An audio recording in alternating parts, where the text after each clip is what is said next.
Blood Flow. Chapter 3. When I got to my house, he chuckled to himself. "What's so funny?" I asked.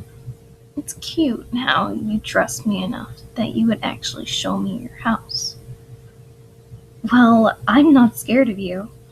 So what's the harm?" He looked confused, but rolled with it. Then he followed me into my house and sat down on my couch. "Make yourself at home," I said sarcastically, rolling my eyes at him. "You want anything to eat?" I asked him, not knowing what to say. "Nah, I'm good." He got up and started to look around. "Which room is yours?" he yells down the stairs at me. Shit. Why do you want to go in my room? "It's the purple one," I yell up at him. Jeff's point of view. I walk into her room.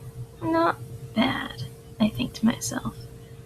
As I walk around her room, I see pictures of her when she was a little girl. I pick up a picture. She looked a little younger, posing with a guy. I looked in his face, just studying it. Why do you look so familiar? I walked downstairs to find Hope reading a book. It was Stephen King's It. That's a good book. I laughed at her. Yeah, I have a strange obsession with anything scary. She definitely looked like the type of girl who would be into that kind of stuff. I pulled out the picture of her and her dad. "Who is this?" I asked her. She had a sad smile on her face. Oh shit, she's going to cry. "That's my dad. He was, killed a couple months ago." Her voice started to quiver, and I couldn't control myself. I reached out and hugged her. I didn't want to see her cry. She looked up at me, her big blue eyes watery. Jeff, what are you doing?" she asked. I quickly pulled back. "Sorry, I didn't mean..." She cut me off with a kiss. I kissed her back, then pulled away. I sat there not knowing what to say. I'm sorry." She began to speak. I smiled at her and grabbed her hand. "It's okay, Hope." I leaned in and kissed her forehead. She blushed and smiled. I wiped a tear from her eye. I heard her mom pull into the driveway. "I gotta go," I said. She smiled and waved at me. As I leave her house and start to walk into the forest, I realize I still have the photo of her dad with me. I study his face one more time. How do I know him? Hope's point of view. What the hell just happened? Did he like me? There's no way. When I kissed him, he kissed back. I smiled thinking about him. My brother and mom walked in. They brought home McDonald's. I rolled my eyes. "Hope, did I miss something?" she says, pointing to my smile. "No," I say, trying to hide all my emotions.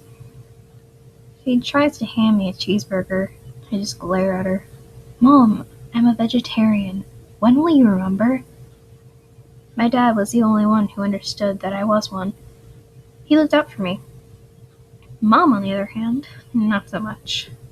"Sorry, honey, I forgot." It's fine. I'm not hungry anyway. I walk into my room and start to draw a photo of Jeff. I'm not that good of a drawer, but when I try, it's not bad. I plug my headphones in and put my iPod on shuffle. First song that comes on is "Gives You Hell" by the All American Rejects. I start singing and drawing until my mom calls me down. I get up and see my mom talking to her asshole boyfriend Joe. He also happens to be a policeman. He's dressed in uniform. Great. "Oh, what do you want?" I snarl at him. He takes off his glasses. "We need to ask you a few questions." if you wouldn't mind following me, he says. I look at my mom, who is just standing there shaking her head at me. I get in the passenger seat of his police car, and he drives me to the station. Wouldn't be the first time I was there. He walks me into his office and tells me to take a seat. What did I get busted for now? I say, rolling my eyes. I put my feet on his desk. Gives me a look, but I ignore it. People heard you scream this morning, Hope. What happened? I took Ozzy for a walk, and he bit me, so I screamed. There, are we done? He reached across the table and slapped me right in the face. I stared him in the eyes with a look of disgust. I didn't want him to find out about Jeff. I got up and walked out of his office. Get back here! He screamed at me. I kept walking. There was no way I was going to take abuse from him. I walk out of the police station and head towards my house. It's freezing cold and I didn't bring a sweatshirt. Good job, Hope. I walk for a while and then sigh. I'm lost. It's freezing, it's getting dark, and I'm lost. I felt hands wrap around my waist. Thinking it was Jeff, I turned around. But it wasn't Jeff. It was my ex-boyfriend Mike and his army of goons. What do you want? I spit at him. Don't you know it's not safe for a beautiful young girl like you to be walking around at night? He says, grabbing my butt. I try to run away, but it's no use. I'm stuck here. He starts kissing me. I kick him in the balls and he screams like a little girl.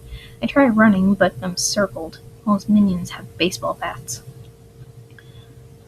Oh no, I shouldn't have done that, sweetheart, he says, anger in his voice. One of the boys hit my knee, and I fall to the ground. Then another hits me in the stomach. I cough up blood. Then one last boy hits my head. As I start to black out, I see one of the boys fall, dead.